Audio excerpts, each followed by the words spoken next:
Welcome back. Telangana డీజీపీగా senior IPS అధికారి జితేందర్ నియామకం దాదాపు ఖరారైనట్టు తెలుస్తోంది. ఈ మేరకు ముఖ్యమంత్రి రేవంత్ రెడ్డి నిర్ణయం తీసుకున్నట్టు సమాచారం.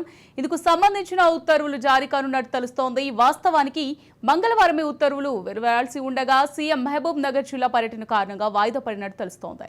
ఈ ఉత్తర్వులు వెలువడితే తెలంగాణలో కాంగ్రెస్ అధికారంలోకి వచ్చాక ప్రభుత్వం నియమించిన తొలి డీజీపీ జితేందర్ కానున్నారు. ప్రస్తుతం ఆయన డీజీపీ హోదాలోనే హోంశాఖ ముఖ్య కార్యదర్శిగా ఉన్నారు.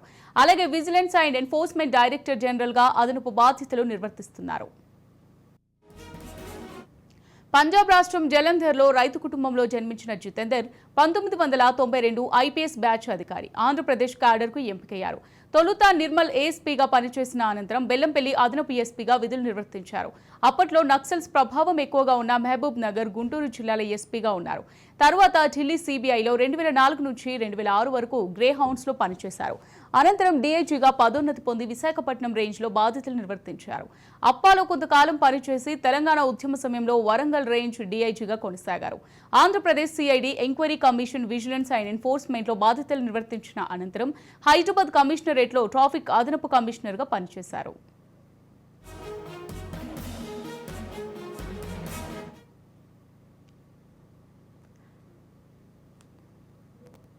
తర్వాత తెలంగాణ శాంతి భద్రతల విభాగం అదనపు డీజీపీగా జైళ్ల శాఖ డీజీగా పనిచేశారు. ప్రస్తుతం హోంశాఖ ముఖ్య కార్యదర్శిగా ఉన్న ఆయన 2025 సెప్టెంబర్లో పదవి విరమణ చేయనున్నారు. ఇప్పుడు డీజీపీగా నియమితులైతే 14 నెలల పాటు కొనసాగే అవకాశం ఉంది. ప్రస్తుత డీజీపీ రవిగుప్తాను శాసనసభ ఎన్నికల ఫలితాలు వెలువడిన రోజు ఎన్నికల కమిషన్ నియమించింది. అప్పట్లో డీజీపీగా ఉన్న అంజనీ కుమార్ను క్రమశిక్షణ చర్య కింద సస్పెండ్ చేసిన తర్వాత రవిగుప్తాను ఎంపిక చేసింది. అప్పటి నుంచి ఆయనే డీజీపీగా ఉన్నారు. తాజాగా జితేందర్ వైపు ముఖ్యమంత్రి రేవంత్ రెడ్డి మొగ్గు చూపినట్టు తెలుస్తోంది.